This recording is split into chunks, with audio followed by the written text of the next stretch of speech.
What's up everyone, Terraquake here, and I'm back with another Pokemon Challenge video.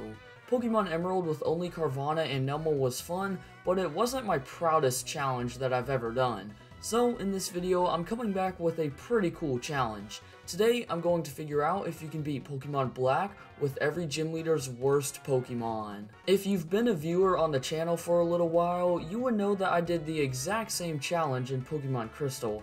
As a matter of fact, it's the second most viewed video on the channel at the time I'm recording this. Anyways, I'm going to be implementing the same rules that I used in that challenge, which includes the fact that I can only use the weakest Pokemon of every gym leader, and I can only use the moves that are on the gym leader's Pokemon. And just like the Pokemon Crystal challenge, I am allowing myself to switch train Pokemon in order to evolve them. However, I'm not sure if I'll need to switch train too much, considering that you get the EXP share in Castelia City. So, the Pokemon that I am allowed to use in this challenge include Lillipup and Herdier, which I'll probably start with a Lillipup and evolve it into a Herdier, Drebel, Emolga, Krokorok. Even though it seems better than Palpitoad, Krokorok doesn't have the best moves as it has Swagger and Torment compared to Palpitoad's Muddy Water and Aqua Ring. A female Unfazant, Cryogonal just because Vanillish is more well-rounded, and last but not least, Fracture because Druddigon has better move variety. Anyways, time for them rules. Like I said earlier, I can only use each gym leader's worst Pokemon in battle, and I can only use the moves that each gym leader has on their Pokemon. I might have to catch other Pokemon for HMUs only, but they won't be allowed in combat. No items in battle, only Pokeballs, held items, and items outside of battle are allowed, and no glitches or exploits. By the way, I'm doing this challenge more for the fun of it, and to see how good some of these Pokemon really are, instead of doing it for the actual challenge aspect. I used the Universal Pokemon Randomizer to replace Snivy with Emolga. I'm starting with Emolga because out of the 8 Pokemon that I can use, it is the weakest Pokemon that starts with a move that a gym leader uses. If that makes any sense. Anyways, the first 2 rival battles were pretty easy as I just spammed Quick Attack until Oshawott and Tepig died. By the way, I'm going to nickname the Pokemon after their respective gym leaders, just like I did in the Pokemon Crystal Challenge. So I called Emolga Elisa. On Route 1, I caught a Lillipup. I'm going to have to switch train it to level 8 in order for it to learn Bite, but I think Lillipup and Herdier will be a very useful addition to my team. I then proceeded to spam some more quick attacks against N, as his Purloin couldn't do that much damage to me. The next 2 rival fights were filled with me spamming, guess what, quick attack. I still easily won both of them, but this is a good time to say that just like my first Pokemon Black challenge, since there's way too many rival battles in this game, if the battle against Sharon or Bianca was easy, then I'll just quickly mention it and then move on. But if the battle was a challenge, then I'll go more in depth with it. Going into the first gym battle, my Pokemon were kind of underleveled, so I wasn't expecting to win. Lillipup was going for Bite, so I knew eventually he would get paralyzed by my static ability. Because of this, even though Chili used a potion, I took down Lillipup because he got fully paralyzed right before Emolga was going to die.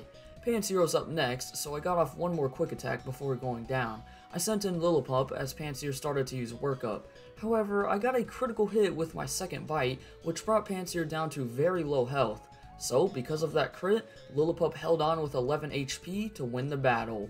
Yep, I know, I got very lucky in that fight. On Route 3, Charon wanted to battle, but I just quick attacked my way to the win. And after that battle, I caught a female Pidove, who I probably won't start to train until I get the EXP share. I think Unfazant will be a decent member of my team, but the moveset that Skyla has on it is kind of terrible. Outside of the Nakreen Museum, N challenged me to a battle. Pidove and Timepole both went down to 2 quick attacks, so Timber was out last. I hit him with a quick attack, but he went for Bide. Because of this, I switched to Herdier, and I kinda cheated because I went for Workup, even though Lenora's Herdier doesn't have Workup, but let's be honest, it didn't matter anyways. I was going to kill Timber no matter what. After doing some training south of Nakreen City, it was time for Lenora. Emolga's quick attacks didn't do that much damage to Herdier, as her takedowns hit me pretty hard. I ended up bringing Herdier down to yellow health before dying to a bite. However, she got paralyzed from static, so my Herdier came in and finished the job with a bite. Watchog was up next, and she's just too strong for me right now. Watchog always goes for Hypnosis, and then she starts to lower my defense, so Retaliate does a lot of damage. I think I need to be a high enough level to where Emolga can make it to Watchog in order to win this battle. At level 25, I hit Herdier with a critical quick attack, so I made it to Watchog without taking a single hit. I got off a few quick attacks before going down to 2 Retaliates, but Watchog got paralyzed by my ability. I sent in Herdier, who lowered her attack because of Intimidate, so I could take Watchog's Retaliates pretty well, allowing me to win the fight with a couple of bites. There's nothing important in between the second and third gym, so it's time for Bird. Quick Attack and Pursuit didn't do that much damage to Whirlipede, and he also poisoned me with Poison Tail. Bird eventually used a Hyper Potion, so Emolga did go down.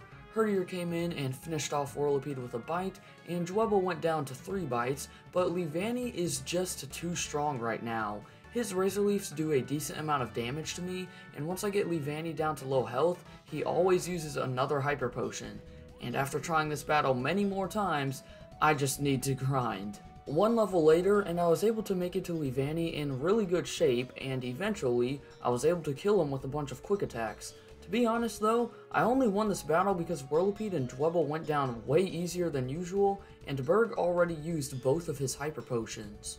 Right before Route 4, Bianca was waiting to battle me. I got 2 crits in a row on Herdier, but Bianca had to ruin the fun by using 2 Super Potions. Someone let me know what the chances are for getting 2 critical hits in a row.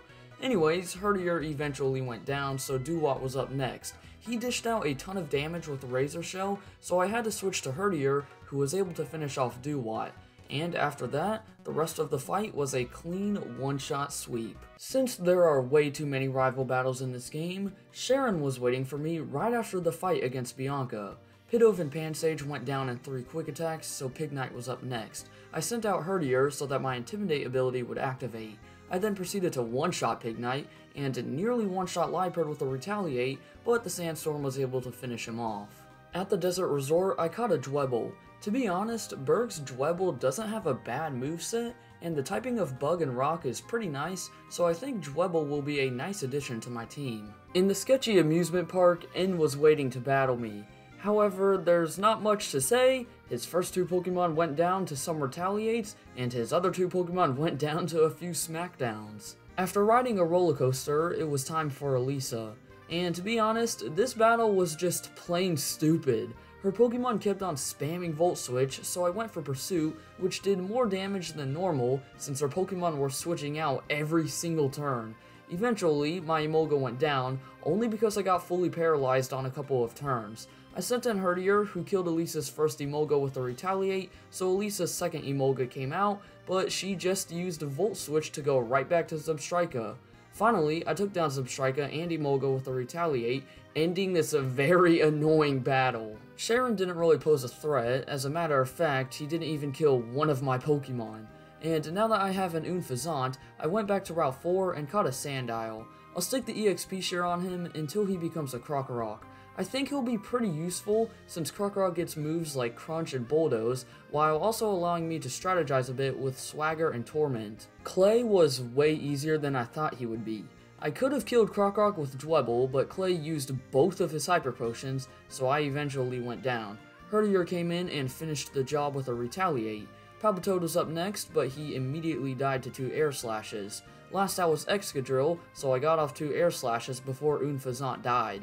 Once again, I sent out Herdier, who was able to win the fight with a couple of Retaliates. The battle against Bianca was mostly easy, besides her Duwat killing Krokorok, because I just wanted to see if Krokorok could take a hit, since he has Moxie for his ability. At the end of Chargestone Cave, N was already trying to battle me again. Volt Switch did a ton of damage to Boldore, and then I switched over to Krokorok, who killed Boldore with a Bulldoze. Joltik died to a Retaliate and a Bite, Feral Seed got taken out by 2 Air Slashes, and Clink got one-shot by a Bulldoze. After ringing a big boy bell, it was time for Skyla. Swoobat got one-shot by a Crunch, and Swanna got taken out by 1 Volt Switch, so Unfazant was out last. However, 3 Retaliates took it down, winning us this very underwhelming battle. Right before Twist Mountain, Sharon thought he could beat me for once. We had the battle of the century to begin the fight, as my female Unfazant went up against his male Unfazant, and my Unfazant kept on using Air Slash as Sharon spammed Roost.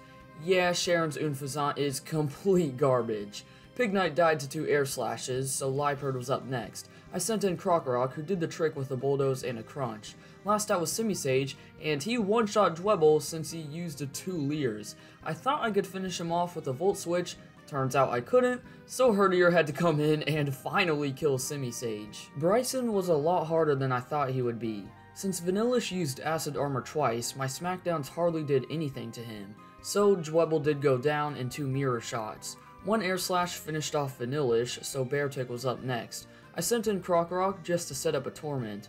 I sent Skyla back in, who got confused by Swagger. Luckily, I got through confusion once to hit Beartick with a strong quick attack before going down.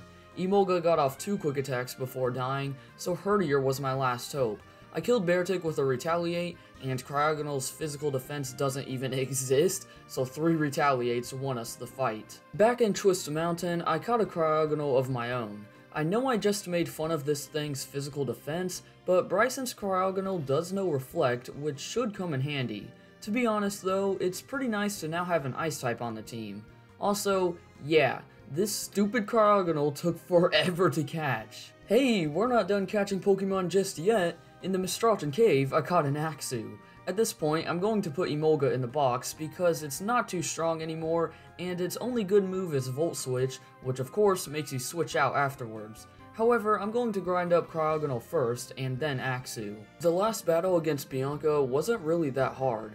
Drebel could hardly touch Stoutland, so I went over to Skyla, who did the trick with a couple of air slashes. Simisear died to a crunch and a bulldoze after Bianca used a full restore, so Samurott was up next. I sent in Herdier, who dished out some pretty good damage with Retaliate, as I hung on with 13 HP to kill Samurott. Last out was Musharna, but 2 crunches won us the battle. If I'm gonna be honest here, Drayden was way easier than I expected. Fracture nearly died to a crunch and a bulldoze, but because of him using Dragon Dance, Krokorok went down to a Dragon Tail. Skyla finished off Fracture with a few air slashes, so Druddigon was up next. I got forced out to Drebel, who almost killed Druddigon, but eventually Drebel went down. Once again, Skyla finished the job, so Haxorus was out last. I got off an air slash and a quick attack before going down, but I sent in Herdier, who took down Haxorus with a Retaliate. Before Victory Road, it was time to fight Sharon for one final time. Drebel didn't really do much to Unfazant, so I sent out Bryson, who finished the job with a Frost Breath. I then went to my Unfazant, who got off some good damage on Embor before dying to 2 flamethrowers. I still couldn't kill him with a bulldoze as Krokorok got one shot, so finally, Herdier took down Embor with a Retaliate. Simisage got one shot, so last out was Liepard. I got off a Frost Breath before going down to a Night Slash. However, Herdier came back out and killed Liepard with a single Retaliate. I kinda forgot to do a team recap before the Elite Four, but basically I grinded my whole team to the mid-50s. Anyways, I started with Caitlyn, the Psychic-type master. I completely forgot that Reuniclus knew Focus Blast, so Krokorok got one shot after landing a crunch. However, Herdier came in and one-shot her with a Retaliate, and Sigilif went down to 1 Frost Breath, so Gothitelle was up next. I went over to Drebel, who got off 2 feint attacks before dying to a Psychic and a Shadow Ball. Once again, Herdier finished the job, and he also killed Musharna with a Retaliate after she killed my Unfazant. Next up was Grimsley, the Dark-type master. Scrafty went down to 2 air slashes, so Crocodile was up next. Aurora Beam nearly killed her, and then Grimsley used a full restore. But I went for Frost Breath, which one-shot Crocodile. I hit Bisharp with a bulldoze, but he one-shot Clay with an X-Scissor. Bryson also died, and so did Herdier, since Grimsley used another full restore. I finally killed Bisharp with a Dragon Rage, so Liepard was out last, however, 2 Dragon Tails did the trick. The third Elite Four member was Chantal, the Ghost-type master. I could have killed Cofagrigus with 2 crunches, but he burned Krokorok. I got off 2 more crunches before dying, but Skyla came in and took down Cofagrigus after Chantal used another full restore. Chandelure came out, and one-shot Unfazant and Drebel after I hit her with a smackdown. Finally, Herdier finished off Chandelure. Golurk killed himself with a curse after I hit him with a Frost Breath. Last out was Jellicent, and Fracture nearly killed her, but she hung on from an Assurance and took me down with a Shadow Ball. Luckily, 1 Aurora Beam from Bryson won us the fight. The last Elite Four member was Marshall, the Fighting-type master, and to my surprise, I nearly sweeped his whole team with only Unfazant. That's mainly because I got really lucky with flinches and his Pokemon missing a bunch. Anyways, Mienshao finally took me down, but like always, Herdier was there to finish the job. I tried many times to defeat N, but it was never happening. The furthest I made it was to Archeops, which was this attempt. I just don't have that many super effective moves, and even though I'm 3 to 5 levels higher than all his Pokemon, they still do a ton of damage to me. I'm going to get my whole team to at least level 60 before trying this battle again. With my whole team to at least level 60, I made it to Caracosta in decent shape. Krokorok did a good amount of damage with Bulldoze, but he did one-shot me. I then switched to Herdier, who for once was not able to finish the job since Caracosta had Aqua Jet. Skyla finally killed him, so Archeops was up next. I got off a quick attack before dying, but Bryson did the rest with an Aurora Beam. Last out was Klinkling, who killed Cryogonal, but not before being hit by 2 Frost Breaths. Finally, Drayden did the trick with the Dragon Rage and an Assurance. Time for the final battle against Getsis. Crunch destroyed Cofagrigus, so Hydreigon was up next. Frost Breath nearly one-shot him as Cryogonal surprisingly hung on from a Focus Blast. One Aurora Beam finished him off, Bisharp went down in 2 Bulldozes, and I stayed in for Seismitoad since Moxie activated, and I killed him with a critical Crunch. Clay's hot streak finally ended against Bouffalant, but Herdier was there to finish him off. Last out was Electros, who one-shot Bryson, but guess what? Herdier, the MVP, came in and won the battle with a Retaliate. I find it funny that it feels like the end battle is always harder than the Getsis battle. Well, that was a really fun challenge. I'm also surprised at how good Cryogonal is and how powerful Retaliate is. Anyways, for my next challenge, I'm either going to do a speedrun challenge or a Pokemon Crystal challenge. I'm not sure yet. As always, feel free to leave any other challenge suggestions that you have in the comment section below. And if you want to see more of my challenge runs, then you can check out the playlist that I left a link to in the description. Also, if you want to see more Pokemon content from me, I do a lot of Nuzlocke series and card openings here on the channel. For now though, if you guys did enjoy this video, then be sure to drop a like, subscribe, and hit that bell to see more. And until next time, deuces!